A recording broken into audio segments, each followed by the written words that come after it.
Hello, everybody. I'm going to turn this banner on. Hello. Please introduce yourselves in the chat. You guys can't see each other chatting, but I get your messages.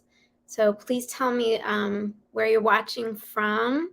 And if you're on Instagram and I may know you from over there, give me your Instagram handle so that I can recognize you.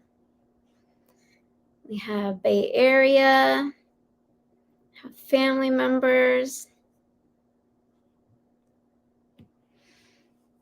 Thank you all for showing up tonight and taking a few minutes out of your busy days for a quiet little moment of art. I'm just gonna wait. We're just a little bit before 7 o'clock even still, so I'm gonna wait a few more minutes as people filter in. Hi from Canada, hi from Kauai, from Kansas. Okay, I recognize some of your Instagram handles. Make sure you say hello over on Instagram too now that I know y'all. Georgia, Florida. Thanks for coming, everybody. I'm really heartened. I thought as I was organizing this that like 5 people would show up, and it turned out that over 130 people signed up, which is kind of exciting because these more personal events are kind of what I'm aiming for from now on. Hi, friends, Minneapolis, more Kauai. I'm going to give it just a couple more minutes and filter in.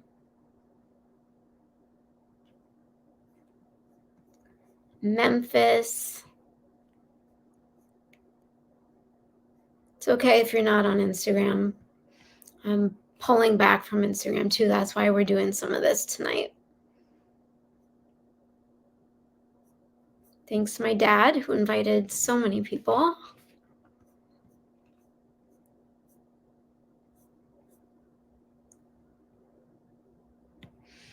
This is my little studio that I work out of in my house. You can see some of my girls behind me. Some of these are about to be shipped out to a gallery. Hi, more Florida. Hi, Mexico. All right, we've got 35 people in here. A minute in. I'm just going to give it just a couple more minutes, and then we can start. Everyone who registered, I think a bunch of people couldn't make it at this actual time, so they can. They'll be watching it later. When every single one of you will get a recording if you do need to dip early. Hi from LA. Hi, LA. Auburn. This is really fun.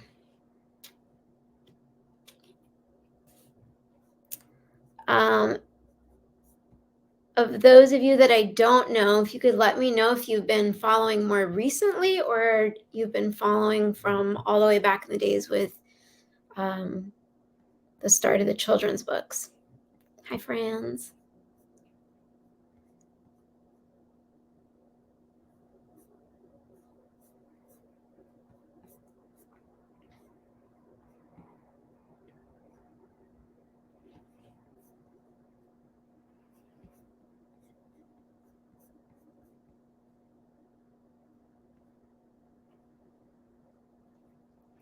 Some of you are more recent. So I'll explain a little bit about the history, and that'll give you some context for what you're going to see tonight.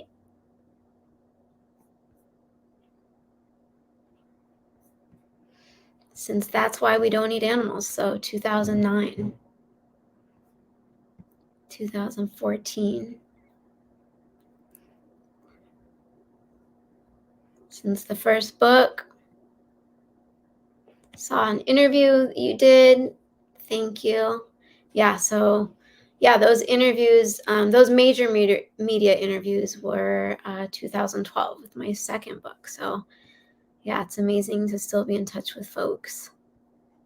Thank you. All right, well, it's 7:03. I'll try to just start. I'm sure people are going to continue to filter in, but I want to keep this short and sweet. Thank you guys for all your messages. So thank you for your attention tonight and for taking a couple minutes out of your busy days to watch a little art. I'm really heartened and shocked that just being the way that social media has become, it's hard to really get in touch with people. And so I was picturing just a few people were going to come, and over 130 people signed up. So it's been pretty amazing. As you might have read in my newsletter, if you're on my mailing list, or in my last Instagram post, I called for this little screening in a more intimate setting because I recently just hit my boiling point with social media. And these tools used to be extremely powerful for me. From around 2008 to 2016, I put out a series of children's books, and I was really active on social media and Facebook at the time. And I was reaching 250,000 people per week organically, never paid for a post, just from the merit of my content and the interest at the time around the activism I was doing with food, health, and the environment, all related to my children's books. And since then, in the past few years, as I brought my feminine figurative artwork back to the foreground, which had always been in practice since my adolescence, these spaces, these social media spaces, just started to be very degraded places, and these bizarre filtered faces, filtered lives, pay to play platforms. And since then, I've been getting what coincided with pay to play as I brought my personal artwork to the foreground. But I've been consistently warned that my figurative art goes against community guidelines and can't be recommended or shown to certain audiences. And I've had my posts suppressed. I've been not able to participate in hashtags. I've had posts of artwork just straight taken down on TikTok. So it's really been a strange, as a woman, and also as nature and the feminine form have been, I think, two of the biggest muses in all of art history, to feel this. And it feels kind of like an odd punishment, and also brings up some implications that society is still functioning with a Madonna horror complex, that women are kind of one or the other. And I have felt that there's a little bit of like digital punishment for being a children's book author and someone who explores the body and nudes and is always studying the body. So there's been some interesting stuff in there. However, I get much more engagement and I'm rewarded by the algorithms the more skin I show in these posts. And if you know me, I come from a punk background, and I'm just was not going to conform to a machine trying to groom me in that way. So I've been tolerating all of this for, a little more than a year, and just feeling more and more impotent um, in with sharing my work, and out of alignment with sharing my work because of these situations, and out of alignment because in my personal life and creatively, I feel pretty powerful. And so it just wasn't matching up.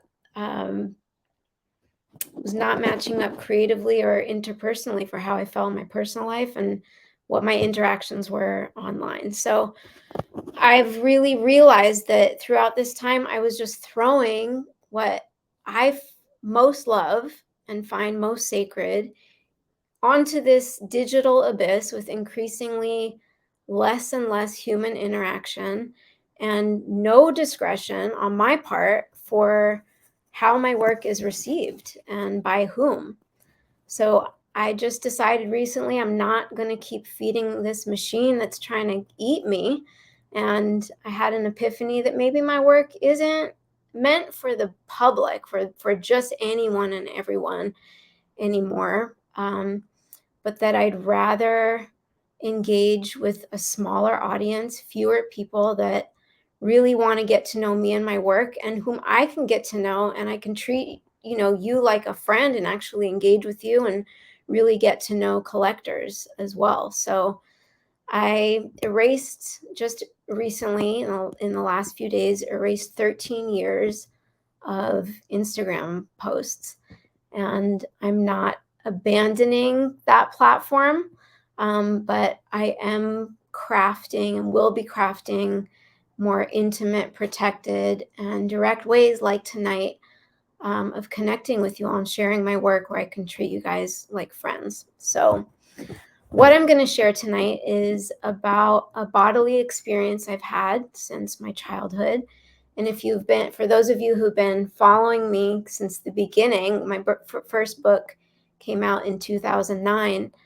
What you see tonight may be a missing link between what connects the vegan children's book, body of my work, to the adult figurative body of my work.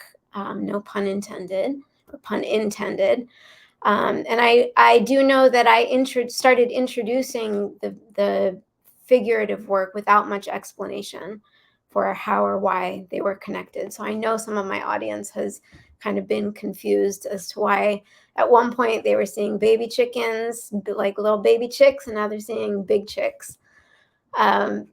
So you'll see why in the film, but I've always been, since childhood, I've always experienced life extremely somatically, meaning I'm an energetic sponge. I feel everything very physically in my body: food, people, interactions, dreams, the news, memories.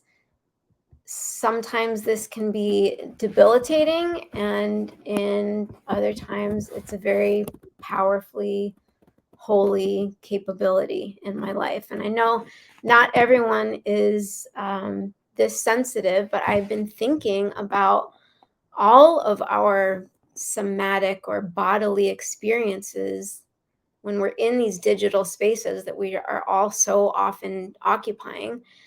Just like you and me right now, we are interacting.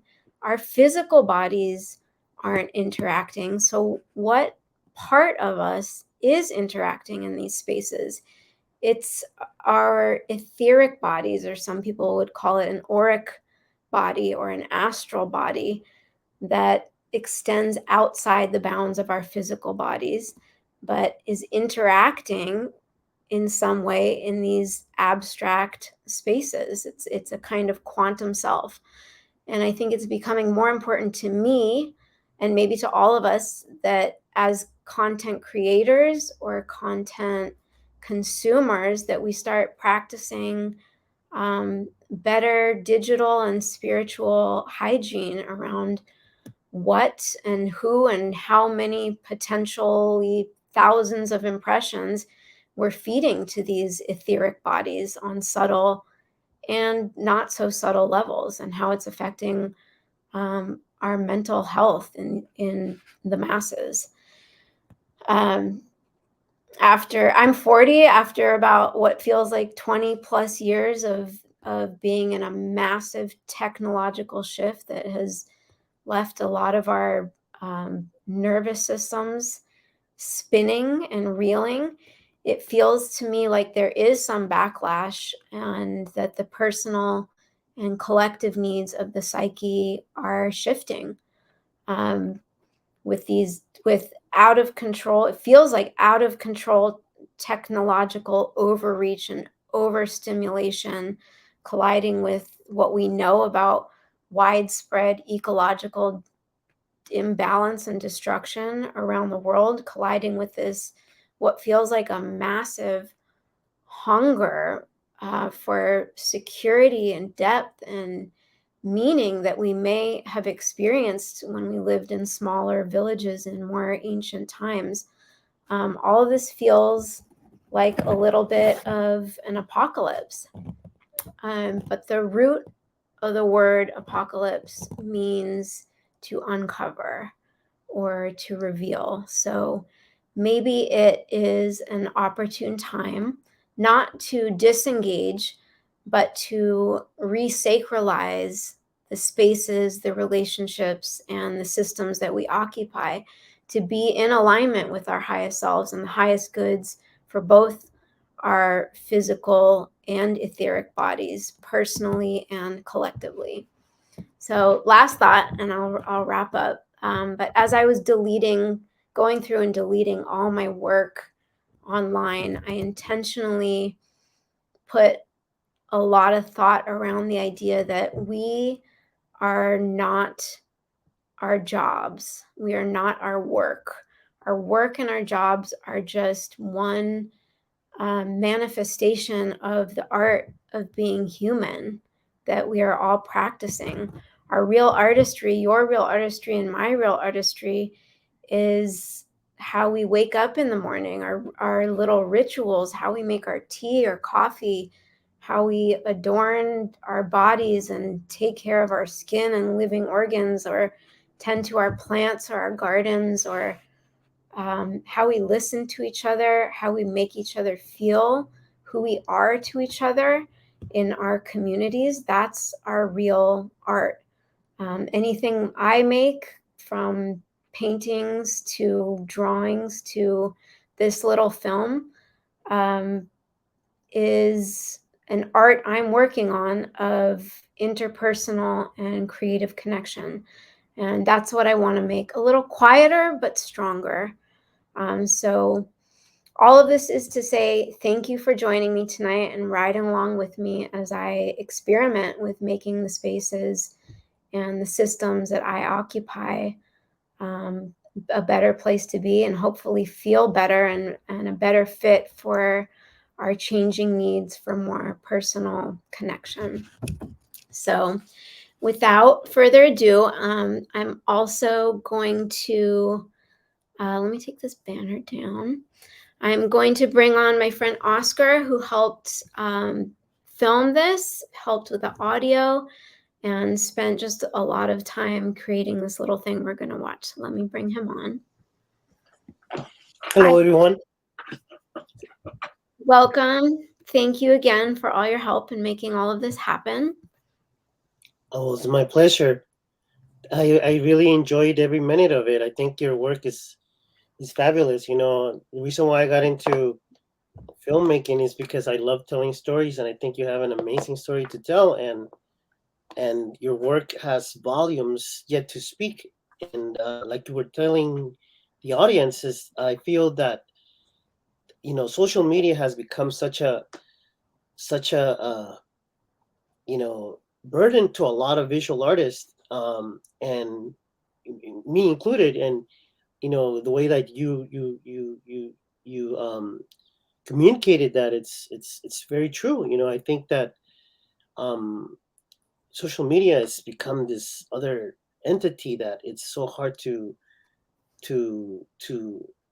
steer in this now day and age. But I really enjoyed that I could be part of me giving your audience a visual of your work. I think your work is amazing. We've known each other for many years, and having to see you in this light, it was just really inspirational for me. Um, every moment that I had a chance to have the camera lens on your work was just a pleasure, and so easy to work around such powerful work that you have. Thank So you. it was a pleasure. Thank you. All right. Well, without any further ado, I'm going to take it to full screen. Thank you, Oscar. I'm going to give you guys, if you need a second to dim your lights, make sure your display is on full screen. Make sure your volume is all the way up. I'll give you just a couple seconds more to adjust those things, and then I will play Bound, Bones, and Bodies. And any questions you have, I'll take after. I'm going to show a couple slides. So stay tuned after. All right, here we go.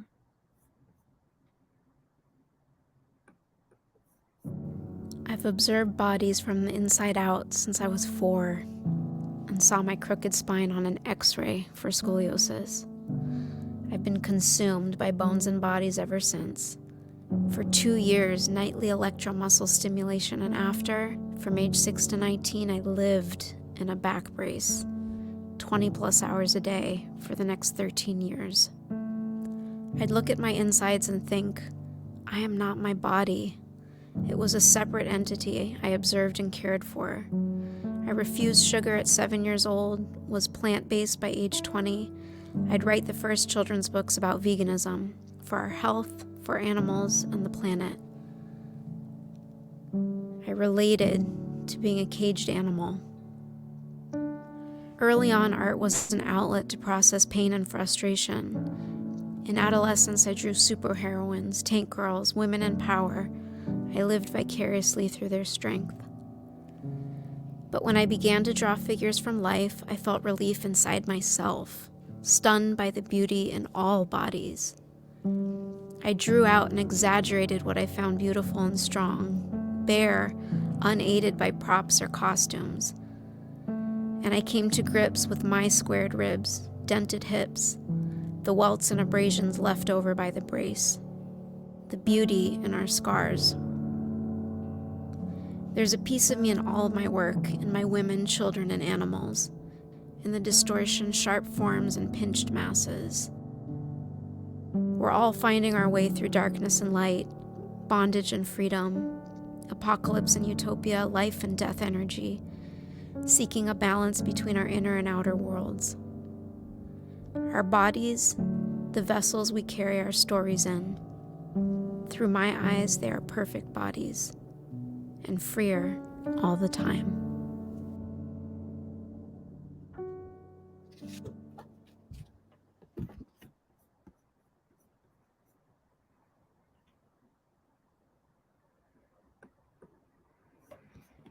Thank you guys for watching this tiny little thing. Everybody, I will be posting it later if you want to take it in and watch it again. But I just wanted to show you this. This was the brace we had here. I don't usually interact with this thing anymore. These things have been in storage, and you can see why, because I don't really want to look at them anymore. This was one of, I'm going to bring this into the stream, one of 6 braces that I wore throughout my childhood. My first one was, it's about this big. I started wearing it when I was 4. And as we can see here, if we bring this one into the screen, this was me around 16 years old. I took this photo, self-portrait, actually won this little photography contest at the time. But you can see how my body was physically shaped by this brace. And still to this day, my body's filled out a little bit in those areas, but you can see in the silhouette, like my body was formed against these plastic braces, and this clearly shaped the way my art, my body, and how I see things.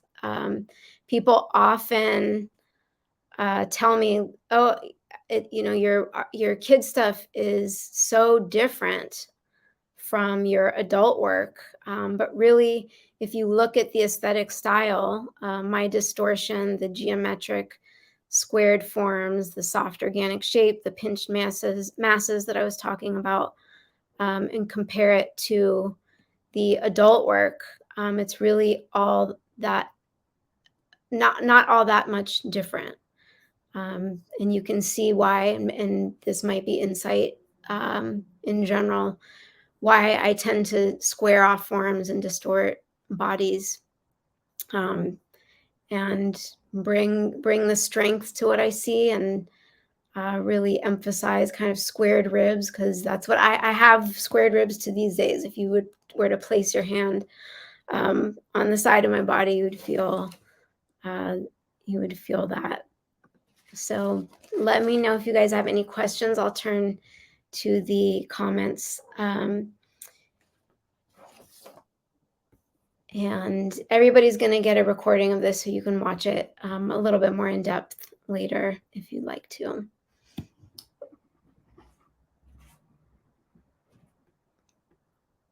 But I hope that brings some insight into kind of the connection between both bodies of work, and how that makes a little more sense. And also just looking at both bodies, how my sense of distortion and the aesthetic developed over time. How do we get on your mailing list? Let me bring up the contacts. If you go to rubyroth.co, no M on the end, there's a newsletter sign up at the bottom of the site. I think I'm going to be sharing a lot more content through that platform, and really looking to share like bits and pieces on Instagram from now on. But the full body of work, I want to be a little bit more protected. I will still be using all of these platforms, so I'll leave that up. I think I can bring it down to the banners too. I'll leave that up at the bottom. Does anybody have any questions? Will we be having a screening in person? Probably not, since it's so small. It's such a short, quick thing. But I will post this on Instagram, and again, you guys will get it in the recording after tonight. Do you see yourself any more in both the distorted women's bodies and the caged animals? Definitely. I think in all of the kids book was the style I came up with in the kids book was already kind of a part of my distorted way of seeing things. I was also influenced at the time. I was teaching children I was teaching art in an after school program with elementary school kids, and as I developed my book, I was very inspired by the way kids draw, which is they were essentializing animals into such simple geometric forms that I loved. Like a alligator would be, the shape of a V on its side. So they were inspiring as well. That kind of even further emphasized the distortion I was already having going on. But yeah, when I go now to draw live models, which I do a lot, my drawings tend to be distorted, and I like to emphasize the things I really love about the bodies, and what I find, most beautiful and inspiring.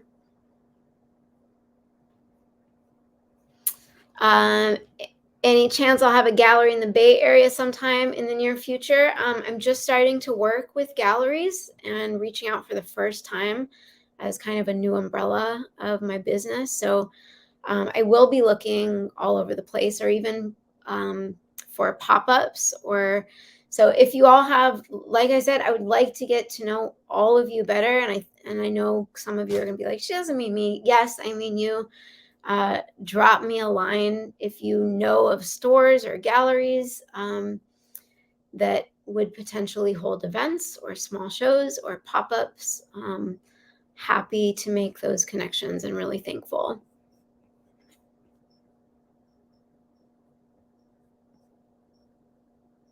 All right. Any other questions? How did your family react to becoming plant-based?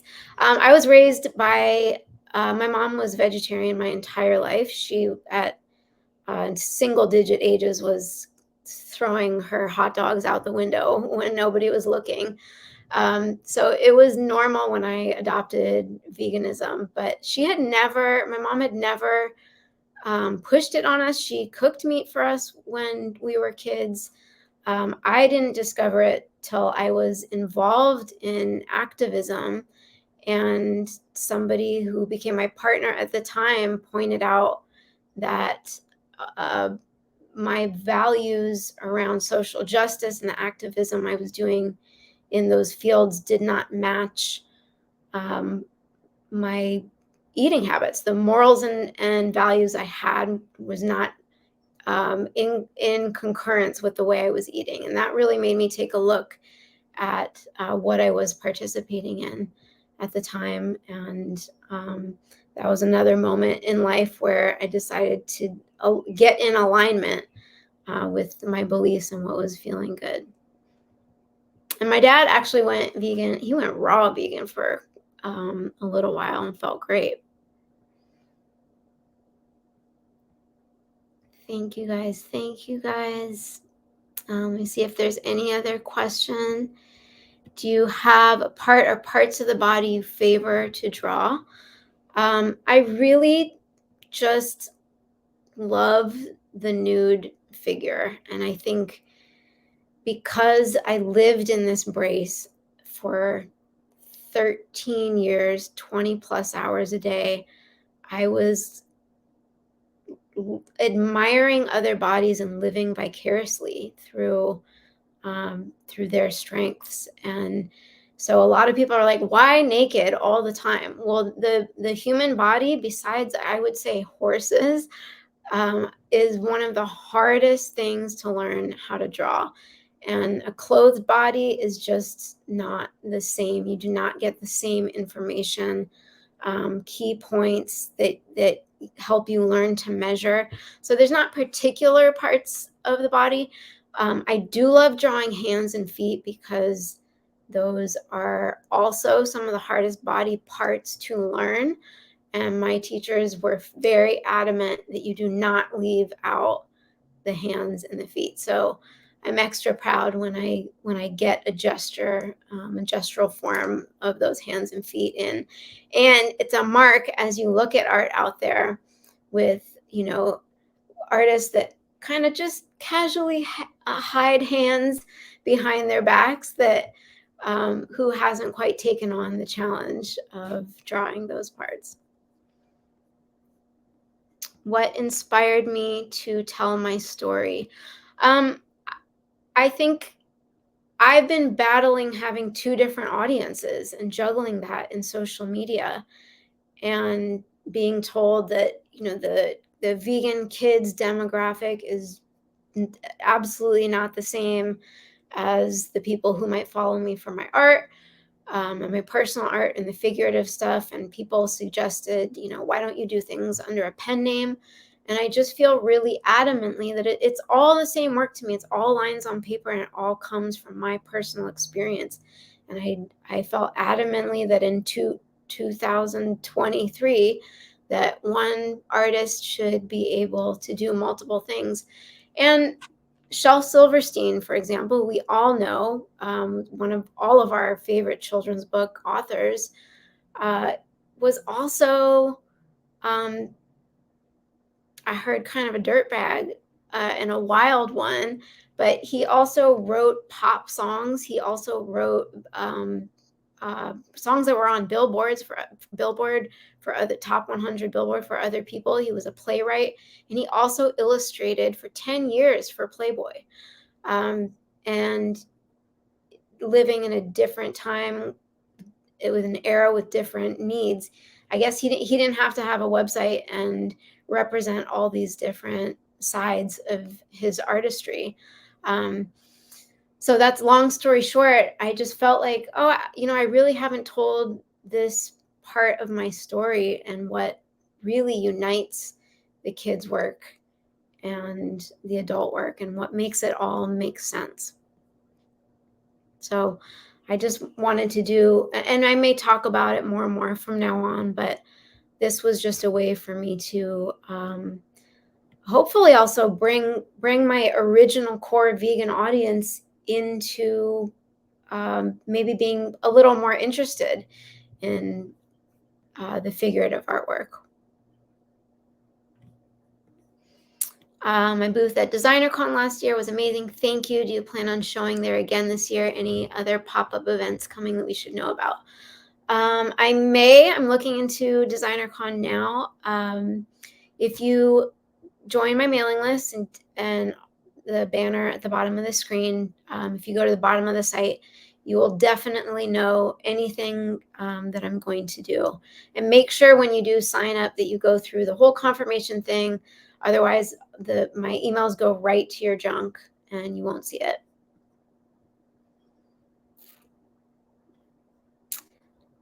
Is there anything I want to share about experiences or thoughts about touch after all the years in braces? I don't have a sensitivity to touch. I know that as a child, my body was touched all the time and really without, direct consent by doctors and healers. And they would, when I would be measured for my braces, the process was to wrap me in an undershirt, and they would wrap wet casting material around my body and take my body shape, and then cut it off with a saw. And so I was being touched and moved around, and a lot of times the doctors would speak to my parents and not directly to me. And so I think if you have kids that you take to doctors, or you are a doctor, or doctors, I think it's really important that doctors, maybe hopefully some of the bedside manner has gotten better since I was a kid, but that they really include kids in the process of what's happening to them, and ask permission to touch a body before you do. I remember it was humiliating. I would be like half naked and they would say bend over so we could, measure your back. So I remember being like beet red and angry sometimes, and that's just the way it was. But since then, I feel like it created such a strength. I don't have shame about my body. I don't have shame about being touched. I don't have real like intense boundaries that you think might one have after those experiences. But I'm in the end thankful for all of those experiences, because I think they made me pretty strong and a open person.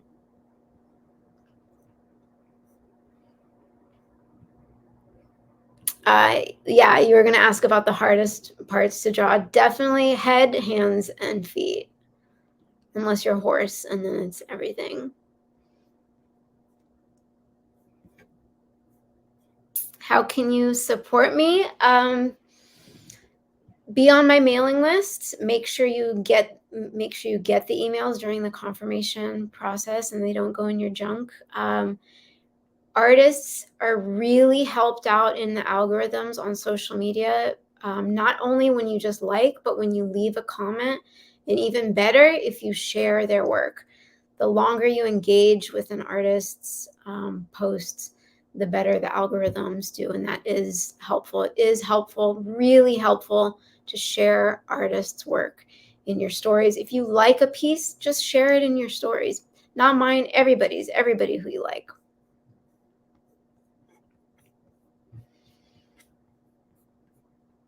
All right, well, thank you all so much for being here. And stay tuned for maybe more directly connected interfacing little events like this.